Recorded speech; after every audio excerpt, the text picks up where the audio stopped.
연인과의 관계에 있어 우린 대체로 서로 이해하고 맞춰가는 관계에 큰 점수를 준다. 부족한 부분은 이해해주면서 서로 다른 부분은 조율해가며 그렇게 관계를 잘 이어나가는 일에 서로 맞춰주는 일만큼 중요한 일도 없어 보이기 때문이다. 한번 차분하게 생각해보자. 그동안 살아오며 겪은 연인과의 관계에 대해서. 나는 우리가 이상처럼 꿈꿨던 이해하는 관계에 다가갔었는지, 정말 상대를 이해하고 맞춰가는 중이었는지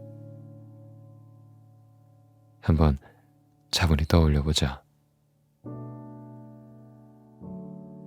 어쩌면 한쪽은 희생하고 다른 한쪽은 말없이 희생을 강요하고 있었는지도 모른다. 깊이 생각하다 보니 나는 문득 이런 의문이 들었다. 내가 사랑하는 사람과 관계를 유지하고자 할 때 나는 그 사람을 이해하려 노력한 게 맞을까? 진짜로 이해하려고 한 걸까? 정말 상대를 이해한다는 게 뭘까?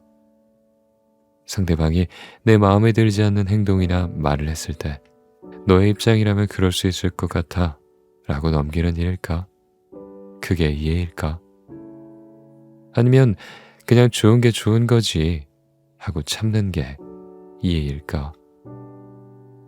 그것도 아니라면 더 깊은 무언가가 있는 것일까?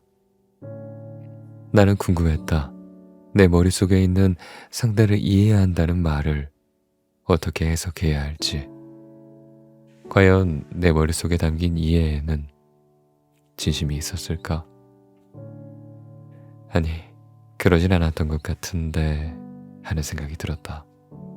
그저 상대를 이해하는 척, 괜찮은 척, 소모적인 인내만이 담겨 있을 뿐이었다.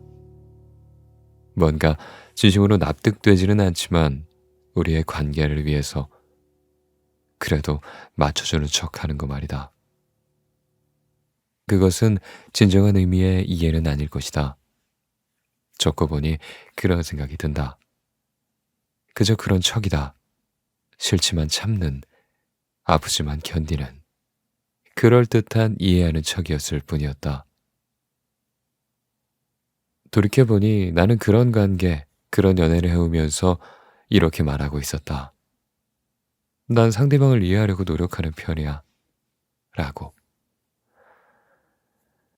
김유신 작가는 더 성숙한 내가 되는 법이란 책에서 서로를 잘 이해하고 맞춰주는 관계라는 건 서로에 대한 희생을 강요하는 관계가 아니라고 말했다. 인간이기 때문에 본능적으로 떠오르는 생각. 아, 나라면 이렇게 했을 텐데. 쟤처럼 안 했을 텐데. 쟤 애는 왜 저렇게 행동할까? 답답하다. 하는 생각. 그런 생각이자 전제를 버리고 힘들지만 상대 행동을 살펴보고 또 그 행동을 이해해보려고 노력하는 일이 서로 맞춰주는 관계로 나아가는 길이라고 말했다. 상대의 행동을 살펴보고 상대의 행동을 이해한다는 게 과연 무슨 뜻일까? 작가는 이렇게 말한다. 당신이 당신의 연인과 비슷한 가치관을 갖고 있다고 해서 연인과 행동까지 같을 수는 없을 거예요. 하나 예를 들어볼게요. 여기 일을 잘하고 싶다는 생각을 가진 두 사람이 있습니다. 한 사람은요, 일을 잘하는 건 빠르게 하는 거라는 생각을 하고 있어요.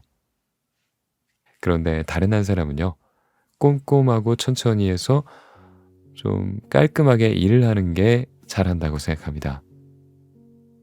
봐요. 둘의 생각은 같지만 겉으로 드러나는 행동은 다를 수 있겠죠? 같은 맥락으로 연인 관계에서도 서로에게 잘하고 싶은 두 사람의 마음은 아마도 같을 겁니다. 왜 다르겠어요? 연인인데. 내가 사랑하는 사람인데. 그 추구하는 목적지, 생각은 같을 거예요. 근데 겉으로 드러나는 행동이 좀 많이 다를 뿐인 거죠. 그랬다. 생각과 행동의 차이. 그것이 나와 생각이 같다고 여겼던 사람인데도 불구하고 그의 행동이 도무지 납득되지 않는 이유였다. 나는 연인을 이해하기 위해서 내가 알아야 할 건 누군가와 생각이 같아도 겉으로 드러나는 행동은 다를 수 있음을 깨닫는 것이었다. 생각은 같지만 행동은 다를 수 있다. 연인과의 관계에 있어 이 점을 염두에 두고 상대를 이해하려 노력한다면 이해가 한결 수월해질 것이다. 서로를 아끼는 마음은 같지만 그동안 다르게 살아왔기에 행동 패턴이 나와 좀 다른 것뿐일 테니까. 누군가를 깊이 알려고 하지 않고 피상적으로 이해하는 척했던 난 물속에 들어가 더 오래 숨을 참으려 노력하는 미련한 사람이었다. 그런 내가 더 성숙한 내가 되는 법이란 책을 읽고서 조금은 깨달은 게 있다. 연인 관계가 억지로 견뎌내는 아픈 관계가 되지 않으려면 마음은 같아도 행동은 다를 수 있음을 인정하는 게 중요하다는 생각이 들었다. 그래야 조금은 이상해 보이는 상대의 행동을 나 혼자 오해하지 않을 수 있으니까. 그래야 그 행동을 조금은 사랑스럽게 바라봐 줄 수 있을 테니까.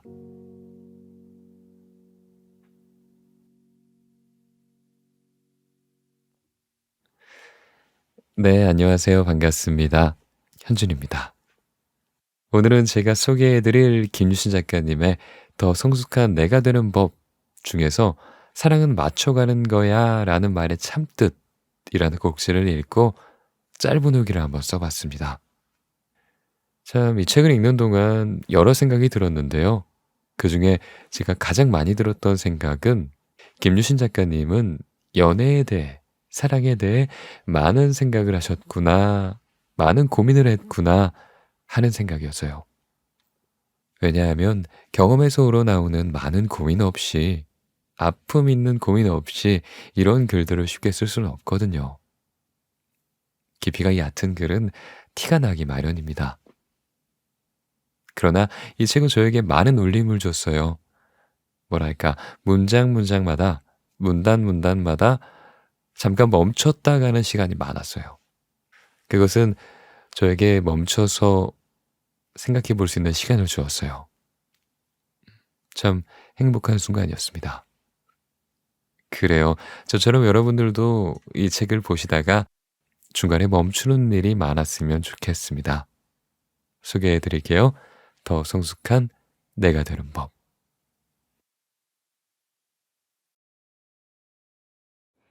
무조건 최선을 다하는 게 답이 아니다. 나는 어릴 적부터 외로운 시간을 보냈다. 학교 수업이 끝난 뒤 집에 오면 따뜻한 온기를 채우는 건 나였다. 부모님은 사업 때문에 바쁘셨다. 우리 집 식탁에는 부모님의 식사 대신 용돈이 올려져 있었다. 그렇게 나의 외로움은 더욱 커져만 갔고 타인의 온기가 필요했다. 타인에게 사랑받고 싶었던 어린 시절의 외로움 때문이었을까? 그 뒤로 다른 사람을 대할 때마다 인정받기 위해 애쓰면서 살아갔다. 학창 시절에는 늘 손을 번쩍 들어 모르는 것도 아는 채 했다. 그저 선생님과 눈이 마주치는 것이 좋아서 조금이라도 더 내 모습을 기억해 주기를 바랐다. 친구들 사이에서도 떡볶이 잘 사주는 친구라는 별칭이 붙었었는데 그건 그만큼 친구들과 함께 시간을 보내기 원해서였다. 그렇게 타인에게 인정받는 삶이 곧 나를 위해 사는 삶이라고 여겼다. 어릴 적 습관은 내가 성인이 되어서도 사라지지 않았다. 남들에게는 무조건적인 이해를 하거나 나를 희생하면서까지 그렇게 관계를 이어갔다. 상대방이 원하는 것은 전부 맞춰주고 그들이 바라는 것들은 이해하려고 노력했다. 한 번이 어렵지 두 번은 쉽다고 했던가? 나는 이미 이해하고 맞춰주는 데 익숙해져 있었다. 그렇기에 남들이 희생이라 여기는 것도 나는 별로 대수롭지 않게 생각했다. 나는 이러한 것들이 어릴 적에 찾은 인생의 정답이라고 생각했다. 그러다 22살의 4월, 봄바람이 따뜻하게 불 무렵에 매우 화창한 날씨는 나의 그 정답을 모두 바꾸어 놓았다.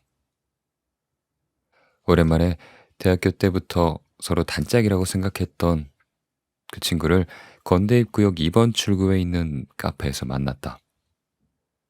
이 친구는 늘 이성적이고 현실적이며 그리고 야망이 있는 친구였다. 내가 처음 대학에 들어가던 날, 함께 진로를 고민해주며 나의 중심 같은 사람이 되어주며 그렇게 우리는 가까워졌다. 친구는 나를 보자마자 무심코 한마디 던졌다. 너는 정말 하나도 변한 게 없네? 안 힘들어?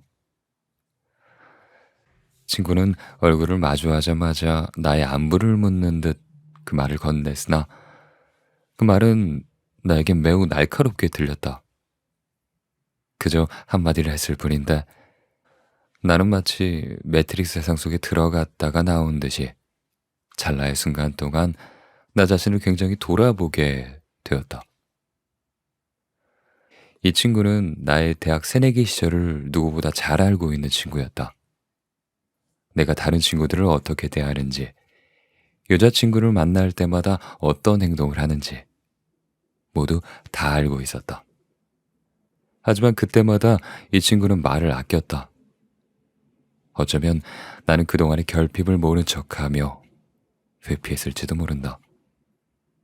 하지만 이 친구는 내가 느끼던 그 결핍을 알아본 것일까? 나는 그게 무슨 말인지 조금만 더 자세히 설명해 달라고 했다. 너는 네 인생이 없잖아. 남들은 매 순간 고맙다고 널 좋게 보더라도 그런 건 그 순간뿐 아냐? 야, 너의 삶의 주체는 너야. 너잖아. 그러니까 남이 아닌 너 스스로가 널 사랑해줬으면 좋겠어. 왜 항상 순간을 살려고 하는지 난 이해가 가지 않아. 그 순간 느끼는 행복을 위해서 인생을 포기할 것도 아닌데 왜 그렇게 살아? 이날은 나의 인생을 바꾸는 날이 되었다. 그 뒤로 사람을 만날 때도, 연애를 할 때도 이 말은 나의 명언이 되어 삶을 다시금 살아가게 만들었다. 그렇게 약 7년이 지난 지금 나는 이제서야 그 의미를 제대로 이해할 수 있게 되었다. 이 친구의 말을 좁은 의미로 해석할 때 그저 남을 위해 살듯 더 이해하고 더 맞춰주며 사는 게 아니라 나를 위해 살아야 한다고 그렇게 이해할 수 있다. 또한 나를 위해 살아가는 방법은 나 자신을 스스로 사랑하고 조금은 타인에게 미움받더라도 나 자신을 지키는 것이다. 하지만 이를 넓은 의미로 해석한다면 타인을 이해하거나 마음을 베풀 때 내 마음을 생각해보는 게 중요하다는 말로 그렇게 받아들일 수도 있다. 어릴 적 난 상대방에게 맞춰주면 그 사람 역시 나에게 맞춰줄 거라고 막연한 착각을 했었다. 하지만 내가 타인에게 10만큼 마음을 준다고 하더라도 누군가는 그 마음을 1이라 느끼기도 하고 또한 100이라 느끼기도 한다는 걸 나는 그때 알았다. 선물도 그렇다. 나는 정성이 중요하다고 생각하여 몇 날 며칠을 정성들의 목도리를 떠다 줬지만 상대방은 명품을 만약에 좋아한다면 아마 내 정성은 제대로 보상받지 못할 것이다. 그저 내가 남에게 인정받기 위해 내 모든 걸 내어주는 게 아니라 내가 줄 수 있는 것 중에 상대방이 크게 느낄 수 있는 것들, 그걸 적절하게 베푸는 것. 나는 그게 현명한 최선이라고 믿는다. 무조건 최선을 다하는 게 아니라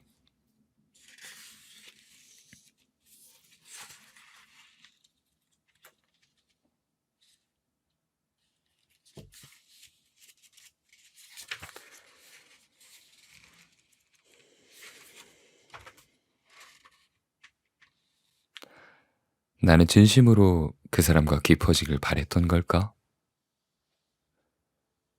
내 나이 21살.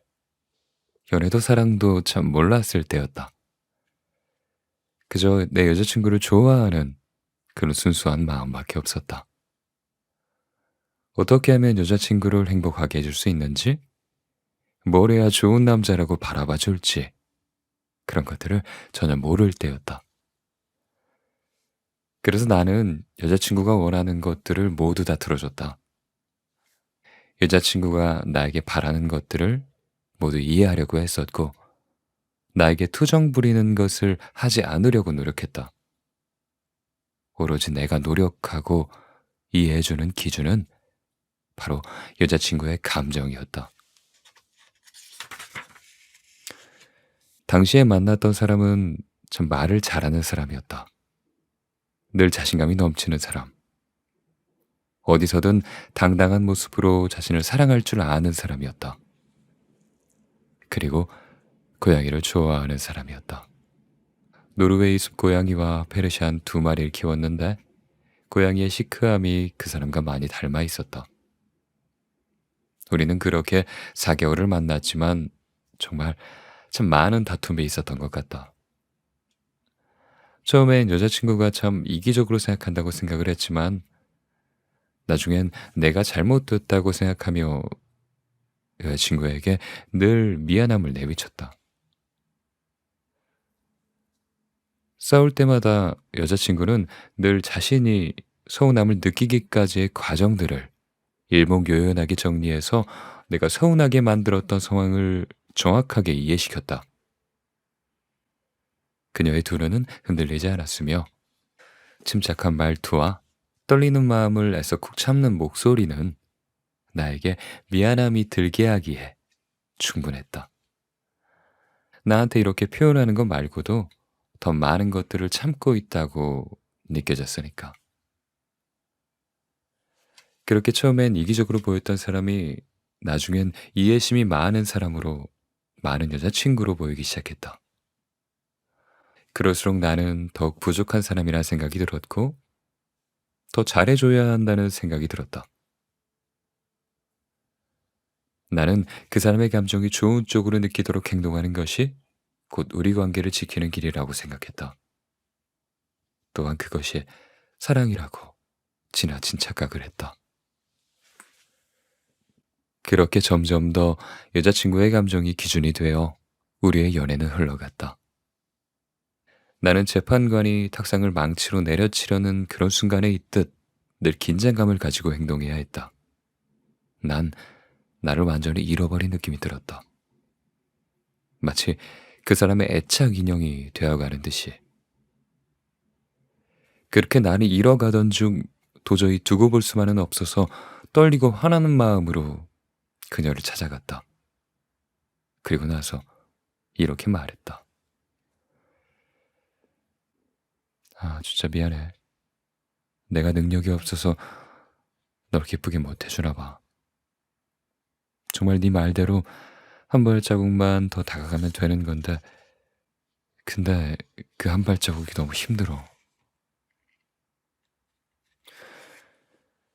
마지막까지 나는 사과했다. 그녀는 그런 나에게 그래? 그럼 헤어지자 라고 퉁명스럽게 말했다. 그 뒤로 나는 한참 동안 스스로를 자책하며 늪에 빠져 살았다. 하지만 나는 사랑하는 사람을 꼭 행복하게 해줘야 한다는 사명감 때문인지 아니면 전 여자친구의 세뇌가 나를 이렇게 만들었는지 정확한 이유는 모르겠지만 한참 동안 진짜 사랑은 상대방을 행복하게 해주는 것이라 하는 그런 착각 속에 살아야만 했다. 한동안 그게 정답이라고 믿으며 살다가 진짜 사랑이라는 걸 경험하기까지는 그렇게 긴 시간이 걸리지 않았다. 그 뒤로 다른 사람을 만나게 됐는데 이 사람은 9년이 지난 지금까지도 나의 첫사랑으로 자리 잡고 있다. 굉장히 따뜻하고 온화한 분위기를 풍기는 사람이었다. 늘 행동하는 것이 조심스러웠으며 상대방을 충분히 배려해 줄 줄 아는 사람이었다. 이 사람을 떠올리면 아직까지도 나에게 가장 많이 해줬던 말이 떠오른다. 유신이 네가 원하는 거면 그래, 같이 하자. 늘 이 사람은 내가 어떤 걸 하든 함께 하겠다고 말해주던 사람이었다.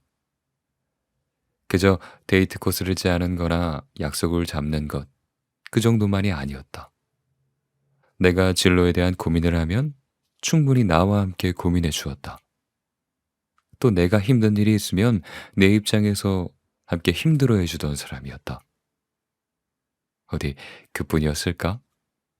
일을 하느라 정말 정신이 없어서 2주 동안 연락도 잘하지 못했고 밥은 먹었는지조차 묻지 못한 채 정말 일에만 집중하던 시기가 있었다. 정말 죽도록 일만 하느라 정신이 하나도 없었다.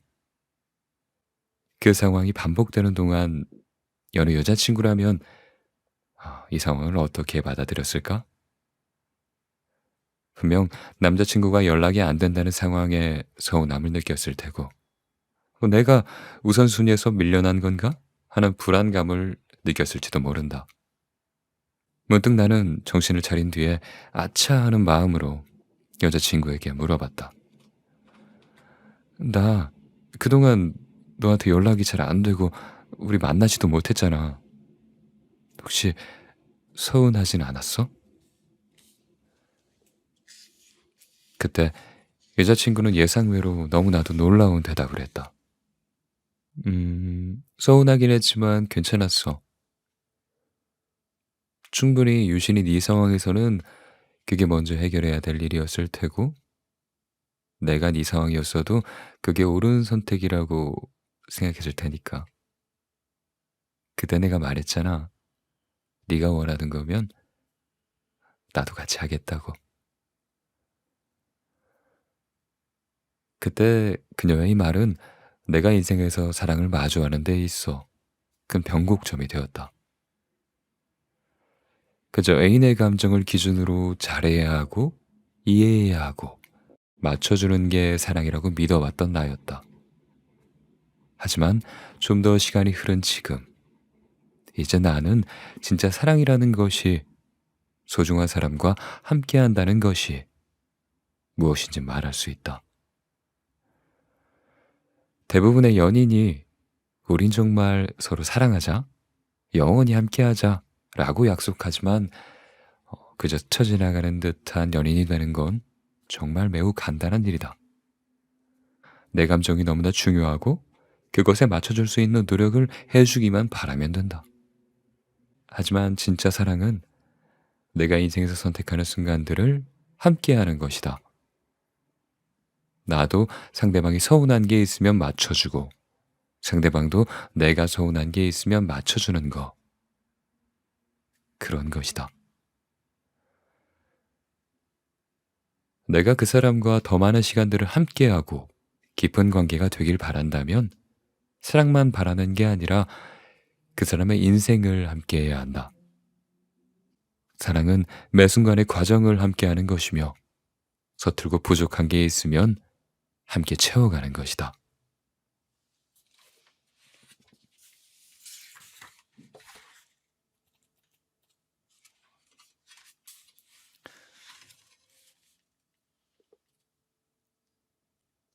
예민한 사람들이 둔감한 사람들을 대하는 태도.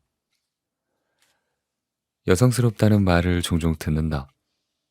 친구들과 어울릴 때면 친구들이 신경 쓰지 않는 부분을 섬세하게 캐치한다. 친구들의 헤어스타일이 바뀌는 것을 알아보는 건 물론, 야, 너 PC방 의자 불편한 거 너네 싫어하지? 건너편으로 가자. 하고 말하며 생각지도 못한 부분까지 챙긴다. 내가 어렸을 적엔 이성 친구가 꽤 많은 편이었는데 그들은 곧잘 나에게 고민을 털어놓곤 했다. 남자들의 입장이나 감정을 잘 설명할 뿐만 아니라 이성 친구의 마음까지 잘 이해했으니 그들에게는 동성 친구보다 더 훌륭한 이성 친구였던 셈이다. 하지만 무조건 좋기만 한 건 아니었다. 남들보다 더 섬세한 걸 캐치하고 남들보다 더 민감하게 반응을 하다 보니까 더 쉽게 눈에 밟히는 것들도 많았다. 야, 너는 왜 별것도 아닌 거 가지고 그렇게 예민하게 울어? 넌 진짜 너무 쓸데없는 고민이 많아. 이런 말들에 쉽게 기분이 상했다. 나한테는 이거 너무 중요한 고민이고, 그리고 꼭 필요한 생각인데? 하며 반감이 생겼다. 비교적 털털한 사람들을 볼 때면 혼자 답답함을 느끼기도 하고, 그들이 너무나 쉽게 생각하는 것이라고 여기기도 했다. 이러한 성향은 정말 연애를 할 때 더욱 힘들게 작용했다. 이 세상 누구보다 말 한마디의 무게가 크게 작용하는 사람이 바로 연인이다. 같은 말을 해도 전혀 다른 의미로 받아들이는 존재가 내 남자친구, 내 여자친구가 아닐까? 어느 2018년 여름의 일이었다. 난 여자친구를 기다리는 동안 한적한 카페에서 업무에 대한 고민을 하고 있었는데, 평소에 생각이 많았던 터라 노트북 모니터에 어떻게 이 일을 해결할까? 라는 글자를 100포인트로 큼지막하게 써놓은 뒤에 생각에 잠겼다. 여자친구는 그런 내 뒷모습을 보며 다가왔고 무슨 일인지 나에게 물었다. 아직 정리되지 않은 생각에 불과했지만 난 성심성의껏 나의 고민을 이야기했다. 나는 그 사람의 충분한 공감을 바랬다. 한창 이야기를 듣던 그녀가 툭 하고 내뱉은 첫 마디는 내게 있어 굉장히 힘 빠지는 말이었다. 뭐야, 별것도 아닌 거 가지고 고민하고 있었어? 나는 순간적으로 매우 화가 났다. 내가 카페에서 고민한 시간과 그 모든 노력들이, 나의 생각들이 모두 무시당하는 느낌이 들어서 그랬다. 순간적으로 나의 표정은 싸늘해졌고 말은 날카롭게 나왔다. 뭐? 그렇게 잠깐의 정적이 흐르며 아무 말 없이 빈 시간을 채워야만 했다. 그 당시엔 감정적으로 치우쳐 있었기 때문에 나의 기분만을 돌보느라 정신이 없었다. 하지만 이 일을 계기로 나는 또다시 생각에 빠졌다. 어떻게 하면 상대방의 그런 가벼운 한마디에 상처받지 않을 수 있을까 하는 생각을.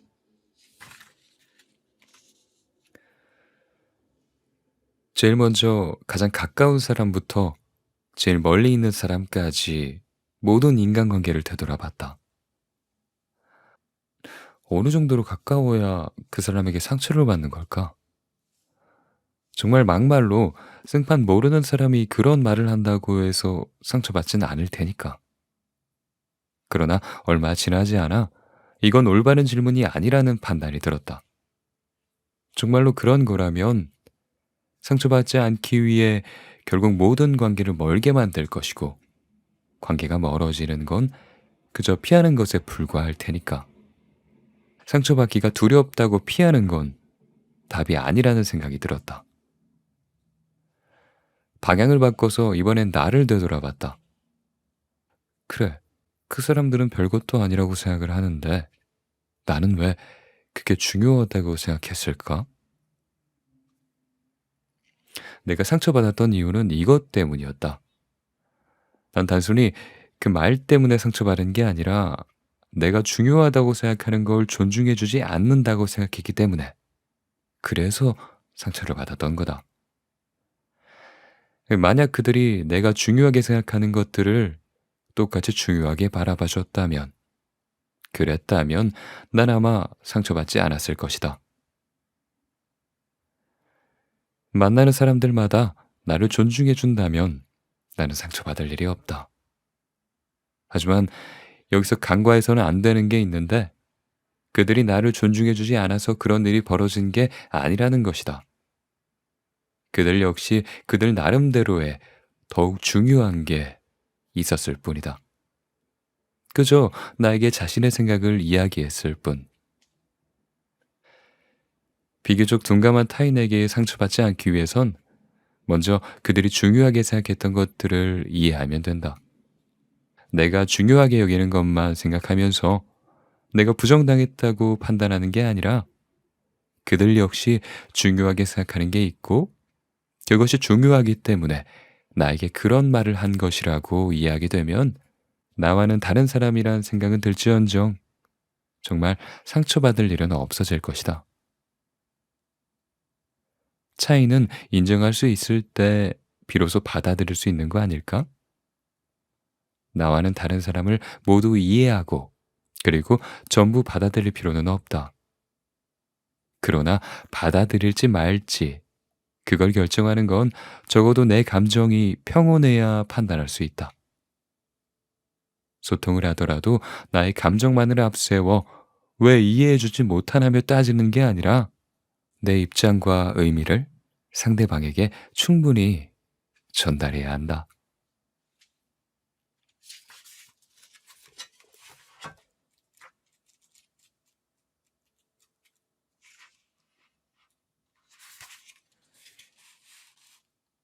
헤어진 연인을 잇는 방법. 진심으로 사랑했던 사람과 헤어지고 나서 며칠 밤을 새워 아파했던 경험은 누구나 있을 것이다. 이별은 나의 전부였던 사람이 떠나가는 일이니까 누군가와 이별을 하고 그리고 아파하는 건 어찌 보면 너무나 당연한 일이다. 이별 때문에 아파하는 이들은 간혹 시간이 약이라고 생각하기도 한다. 하지만 난 전혀 그렇게 생각하지 않는다. 시간이 흐른다고 자연스럽게 괜찮아지는 그건 생각보다 어려운 일이다. 내가 지금의 이 이별을 이겨내고 그리고 괜찮아지기 위한 노력도 반드시 필요하다. 이별을 극복하고 이겨내는 건 인정하는 것에서부터 시작한다. 이 사람과 완벽하게 끝났다는 걸 받아들여야 하고 혹시 돌아오지 않을까 하는 그런 미련을 완벽하게 밀어내고 그 사람은 더 이상 날 사랑하지 않기에 떠났다. 라는 그 아픈 사실을 받아들여야만 한다. 그걸 받아들이지 않고는 그 무엇도 시작할 수 없다. 하지만 쉽게 인정하기 힘들다는 거 잘 알고 있다. 왜냐하면 그 사람은 내가 지금까지 만났던 사람 중에 가장 좋아했던 사람이니까. 놓치고 싶지 않았던 사람이니까. 내가 다시 이런 사람을 만날 수 있을지 그렇게 자신을 의심하게 될지도 모른다. 지나온 시간을 되돌아보면 늘 그런 의심의 연속이었다는 걸 깨달을 수 있다. 늘 이 사람보다 더 좋은 사람을 만날 수 있을까? 하고 좌절했지만 지금의 새로운 사람을 만나게 됐다. 그리고 또다시 이별했지만 그때와 마찬가지로 당신은 지금의 이별을 이겨내고 또 새로운 사람을 만나게 될 것이다. 당신의 지나온 시간이 그것을 증명하고 있다. 이 사람은 이제 더 이상 날 사랑하지 않는다는 걸 인정하고 더 좋은 사람을 만날 수 있을 거라는 확신을 자신에게 준다면 아마 이별을 받아들일 수 있을 것이다. 그렇게 가슴이 찢어지도록 아팠던 이별은 그저 한 사람이 내 곁을 떠났을 거라는 하나의 사실이 될 뿐이다. 그리고 이제는 그 아픈 기억을 좋은 추억으로 간직할 수 있게 된다.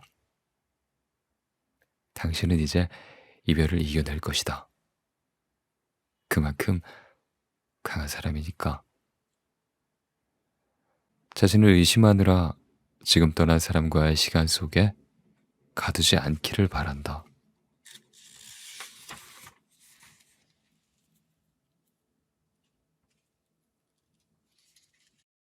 당신이 소중한 사람이라는 걸 잊지 말 것. 한 사람을 만나기 시작하면 자신의 모든 기준을 상대방에게 맞추는 그런 사람을 종종 볼 수 있다. 그 사람이 너무 소중하거나 그 관계가 너무 소중해서 자신을 희생하면서까지 그렇게 사랑하는 사람들이 보통 그렇다. 자신의 삶에서 이 사람이 사라져 버릴지도 모른다는 그런 불안감에, 그리고 늘 이 사람이 곁에 있고 싶다는 마음 때문에 자신보다 상대를 먼저 생각하고 그 사람에게 맞춰가며 살아가는 것이다. 그런 이들에게 꼭 해주고 싶은 말이 하나 있다. 제발 그러지 않았으면 한다. 이 관계가 소중하다면, 그리고 그 사람이 놓치고 싶지 않다면 더더욱 말이다. 이렇게 이 관계를 위해 날 희생하면 희생할수록 관계는 오히려 더 망가질 뿐이다. 당신이 상대방을 위해 마음을 주면 줄수록 상대방은 그 마음의 고마움을 느끼기보다는 조금 익숙해지기 마련이다. 사람은 원래 그렇다. 주는 것보다 받는 것에 쉽게 익숙해진다. 그게 더 편하니까. 우선 내가 무엇 때문에 상대방을 위해 희생했는지 한 번쯤 되돌아보자. 아마 마음을 준 만큼 상대에게 사랑받고 싶은 기대감을 채우기 위해서였을 것이다. 내가 상대에게 해준 만큼 돌려받는 건 아닐지 몰라도 반이라도 돌려주기를 바라는 마음이었을 것이다. 여기서 알아야 할 건, 사랑받기 위해 자처했던 그 희생은 오히려 상대방이 나에게 사랑을 주지 않게 되는 반대의 결과를 만든다는 것이다. 홍이라는 건 거듭될수록 상대방에게 권리로 인식되기가 쉽고, 그만큼 사랑을 주기보다 받는 것에만 익숙해지게 된다. 내가 준 만큼의 무언가를 받는 건, 그건 쉽지 않은 일이다. 결국 원인은 자기 자신을 사랑할 줄 모르는 것에서 비롯된다. 내가 날 충분히 사랑하지 못하니 상대방에게 받는 사랑을 통해 나의 가치를 확인하려고 하는 것이, 그게 문제다. 잘 한번 생각해보자. 나를 충분히 사랑했다면 그렇게까지 상대에게 사랑을 갈구하고 희생했을까? 매력적인 사람에게 끌리는 이유를 생각해봐도 이와 별반 다르지 않다. 자신을 충분히 사랑하기 때문에, 그렇기 때문에 자기 자신을 더 가치 있게 꾸미는 사람일수록 그런 사람들에게 우리는 더 끌리게 된다. 나의 외모를 가꾸든 운동을 하든 그대로 자신감이 넘치든 말이다. 그들은 누군가에게 사랑받기를 바라기보다 있는 그대로의 자신을 사랑하기 때문이다. 언제나 나 자신이 가장 소중하다. 그렇게 나 자신을 사랑하고 또 믿게 되면 상대방에게는 더 매력적인 사람으로 비추어지게 될 것이고, 더 사랑받을 수 있다. 상대방에게 사랑을 갈구할수록 더 멀어지게 되는 법이고, 나를 사랑할수록 더 사랑받게 되는 법이다. 사랑받기 위해서 먼저 누군가를 사랑하기보다 나를 먼저 아껴줘야 한다는 그 사실을 반드시 기억하자.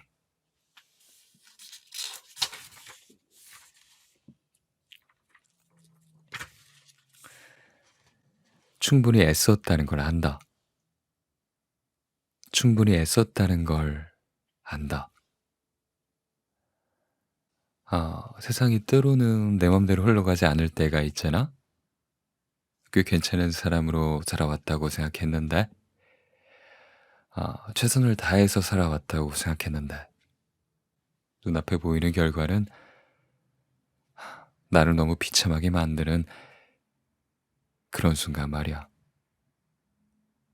그럴 때면 혹시 너는 너 자신을 자책하고 있진 않니?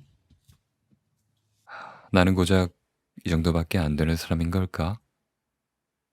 하는 그런 생각들로 자신을 더 미워하면서 슬퍼하고 있잖아? 그리고 모든 걸 다 내려놓고 싶다는 생각도 들겠지. 근데 그런 생각 한 번 때문에 무너지지 않았으면 좋겠어. 그 한 번의 좌절이 너의 모든 가치를 결정하는 게 아니야. 어쩌면 말이야, 지금 네가 느끼고 있는 그 힘듦, 그 역시도 하나의 과정일지도 몰라.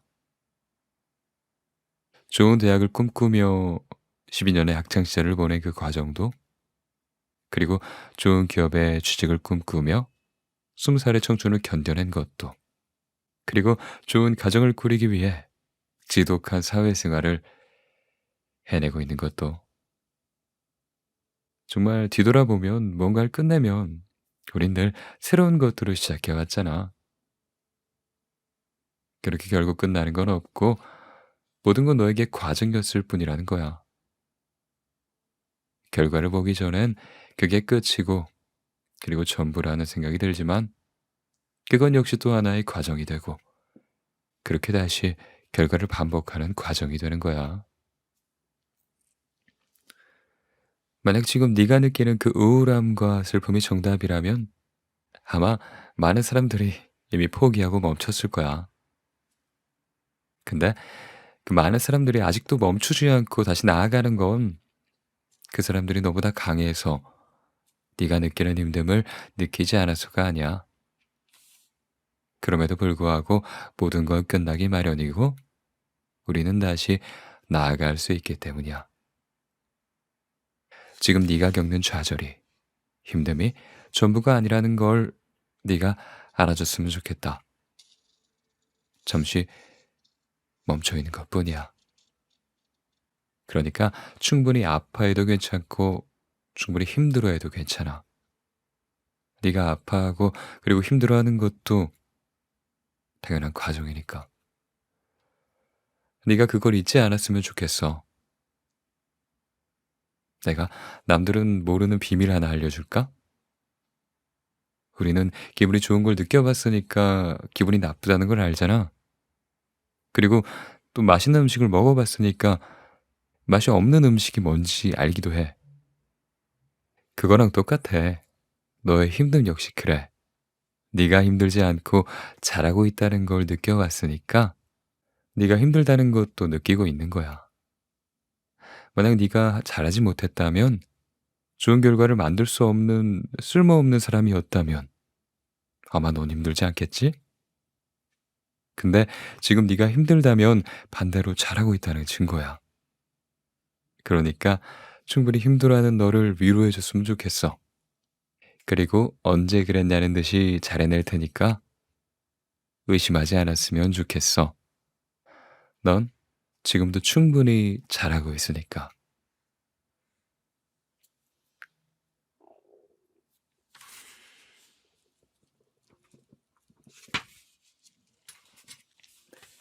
매력적인 사람이 된다는 것.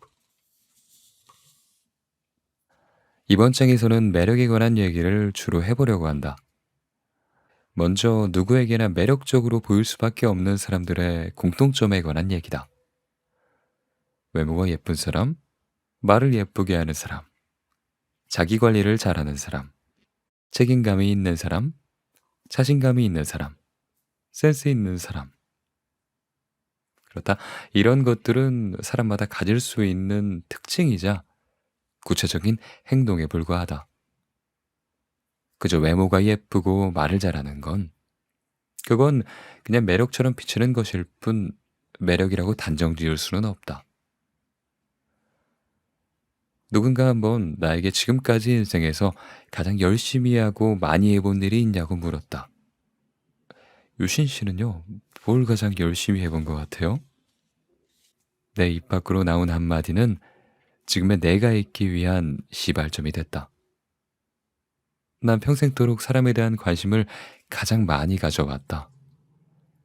사람에 대해 공부할 수 있는 인문학과, 철학, 그리고 윤리학과 심리학 책을 읽고 오랜 시간 영업하는 일을 병행했다. 나 역시 누구나 학창시절에 한 번쯤은 고민하는, 잘하는 일을 해야 하나요? 아니면 좋아하는 일을 해야 하나요? 라는 고민을 했었다. 나는 언제나 사람을 만나는 일이 좋아하는 일이었고, 좋아하니까 자연스럽게 관심을 가질 수밖에 없었다. 이런 관심은 어릴 적 내 꿈과 깊은 관련이 있었다. 난 언제나 매력적인 사람이 되는 걸 꿈꿔왔었다. 그저 어릴 땐 좋은 아빠가 꿈이었지만, 이제는 좋은 아빠가 되기 위해선 좋은 사람이 먼저 되어야 한다는 걸 그걸 잘 알고 있다. 그리고 좋고 나쁘다는 걸 쉽게 규정 지을 수도 없다는 걸 잘 알고 있고, 나라는 사람은 누군가에게 좋은 사람이기도, 또 어떤 사람에겐 나쁜 사람일 수도 있다. 하지만 난 한평생 내 사람들에게만큼은 좋은 사람으로 비추길 바랬고, 그러기 위해선 매력 있는 사람이 되어야 한다는 걸, 그걸 깨달았다. 매력 있는 사람과 좋은 사람이 같은 것이라니 조금은 의외라고 생각할 수도 있다. 매력이라는 건 역시 굉장히 상대적인 것이다. 누군가에겐 매력적으로 보일 수도 있고, 또 어떤 누군가에게는 매력적으로 보이지 않을 수도 있으니까. 매력이라는 건 도대체 어디서 나오는 걸까? 매력은 대부분의 사람들이 잘하지 못하거나 어려워하는 걸 해내는 과정에, 그 과정에 대한 결과를 뜻한다. 누군가 토익 점수를 900점을 받았다면 우린 결과를 바라보며 자연스럽게 그 사람의 똑똑한 두뇌 혹은 꾸준한 인내심과 노력을 떠올릴 것이다. 그리고는 긍정적으로 평가할 것이다. 대학교의 학생증은 어떤가? 직장인의 목에 걸려있는 사원증은 또 어떻고, 심지어 예쁜 외모를 봐도 그렇다. 잘 관리되어 있는 하얀 피부, 옷이 날개가 되어주고 있는 것만 같은 깔끔한 스타일, 자연스러운 웨이브가 떨어지는 브라운 헤어, 오똑한 코와 깊은 눈, 앵두같이 촉촉한 입술, 예쁘고 멋있다라는 결과를 얻기까지 그 사람의 숨은 노력과 꾸준한 관리 과정을 무의식적으로 떠올리게 된다. 외모와 학벌, 돈과 성격, 사람마다 중요하게 생각하는 것들이 있으며, 이것을 잘하는 사람을 보면 우리는 매력적인 사람이라고 느낀다. 그리고 그 과정에서 옳은 방향으로 그걸 잘 해낸 사람을 보면 우리는 좋은 사람이라고 판단한다. 여기 평소에 토익 공부를 열심히 하는 A라는 사람이 있다고 치자. 그는 어떤 사람을 새로 알게 됐는데 그 사람의 토익 점수는 980점이라는 사실을 알게 됐다. A는 즉시 관심을 가지며 작게나마 그를 향한 동경심을 가질 가능성이 매우 크다. 그러나 그 사람이 사실은 부정행위를 통해 980점이라는 점수를 맞은 거라면 어떤 생각이 들까? 아마 즉시 반발심을 가질 것이다. 심하게는 혐오심마저 들 수도 있다. 옳은 과정으로 만들어낸 결과가 아니기 때문이다. 그리고 또 성형을 해서 예뻐진 사람을 봤을 때도 그렇다. 성형에 대한 부정적인 인식을 지닌 사람이라면 그 사람의 외모를 아마 인정하지 않을 것이다. 그러나 부정적인 인식이 없다면 그저 예쁘다는 생각을 할 것이다. 이렇듯 우린 대부분의 사람들이 해내기 어려워하는 것을, 그걸 해낸 사람들을 매력적이라고 느낀다. 또한 그걸 얻기 위한 과정에서 저마다 생각하는 올바른 과정이라고 판단하면, 그러면 좋은 사람이라 생각한다. 중학생 시절 나는 도덕 시간에 자아성찰이라는 걸 배운 적이 있었다. 20살이 되면 한 사람의 인격이 완성된다는 그런 내용이었다. 그렇게 자아성찰이 되는 것이라고. 그러나 난 그렇게 생각하지 않는다. 내가 뭘 좋아하는지, 뭘 잘하는지, 뭘 하고 싶어 하는 사람인지, 뭘 싫어하는 사람인지 같은 그런 것들은 20대 후반이나 되어서야 구분하고 인지하게 되는 것 같다. 중고등학생 때는 나를 알아가는 것보다 좋은 대학에 들어가는 것이 중요하다고 판단한다. 또한 대학생이 되어서도 내 전공이나 나에게 맞는 것인지 고민하지만 아마 자격증이나 취업 준비에 정신이 없을 것이다. 그렇게 20대 중반까지는 나보다 목표를 우선시하며 스스로를 되돌아볼 기회는 충분하지 않다. 그렇게 20대 후반이나 되어서야 나를 충분하게 알아가며 나의 매력을 서서히 갖추게 된다. 그러나 분명 나이가 어린데도 불구하고 매력적인 사람은 분명 존재한다. 그들은 아마 가장 효율적이고 빠른 방법으로 매력을 갖춘 것이 틀림없다. 딱 두 가지가 충족되면 매력적인 사람이 될 수 있다. 첫 번째는 내가 좋아하는 매력과 남들이 좋아하는 매력을 갖추기 위해 닥치는 대로 노력하는 거. 그리고 두 번째는 결과가 아닌 과정을 들여다보는 거. 대부분의 사람은 저 두 가지 중 한 가지가 생략되기 때문에 매력적인 사람으로 발전하지 못한다. 누군가는 노력하는 게 귀찮고 힘드니까 포기하고, 또 다른 누군가는 어차피 잘나고 예쁜 사람은 많아 하고 생각하며 결과만 바라본다. 내가 아는 지인 중 B는 늘 생각이 많다. 뭔가 하려고 할 때마다 너무 똑똑해서 그걸 하면 안 되는 이유를 10가지도 넘게 알고 있다. 한 번은 금융에 관련된 AFPK 자격증을 준비해야 할까 고민을 얘기한 적도 있었다. 난이도가 엄청 어려운 자격증은 아니었음에도 친구는 결국 자격증을 따지 않았다. 생각해보니까 자격증을 딴다고 그게 전부가 아니더라고. 라는 말과 함께였다. 결과가 아닌 과정을 들여다보면 포기하는 일이 줄어든다. 어차피 뭐 자격증 딴 사람도 많은데 뭐 해봤자 되겠어? 어차피 그 세상에 예쁜 사람들 많잖아. 내가 노력한다고 되겠어? 내가 노력 좀 해봤는데 그건 어느 정도 타고나야 되더라. 개인적으로 인생에서 이 마인드만 버려도 반 이상은 간다고 생각한다. 매력을 기르는 과정에서도 이는 똑같다. 타인을 봤을 때 나보다 예쁜 사람, 나보다 옷을 잘 입는 사람, 나보다 재주가 좋은 사람, 나보다 많은 자격증을 가지고 있는 사람, 나보다 눈치가 빠른 사람, 정말 잘나도 잘난 사람은 너무나 많다. 하지만 정작 우리는 그 사람들이 결과를 불러오기까지 얼마나 많이 노력했는지는 모른다. 그렇게 그저 남들에게 비추는 결과만 생각하며 나의 과정과 비교한다. 제대로 된 비교는 결과와 결과를 비교해야 하는 게 맞는 게 아닐까? 노력하는 과정은 아직 미미하고 보잘것없는 게 당연하다. 이 사실을 인지해야 포기하지 않는 동력이 생긴다. 포기하지 않으면서 중요하게 생각하는 것들을 최대한 많이 부딪혀 본다면 어느새 매력적인 사람이 되어 있을 것이다. 그러나 해석하기도 절대 포기하지 않는다고 해서 전부 가능한 건 아니다. 선천적인 재능 때문에 누군가는 하루 만에 하는 걸 어떤 사람은 1년이 걸려도 못하기도 한다. 나는 이 사실을 비교적 일찍 깨달았다. 난 정말 노래를 못했는데 내 친구 중에 한 명은 노래를 그냥 잘했다. 그 친구와 노래방에서 같은 노래 실력으로 보이기까지 그 친구는 그저 3분 노래를 불렀지만 나는 3년이 지나도록 노래를 배워야만 했다. 그래야 막 그 친구의 발끝에 겨우 미칠 수 있었다.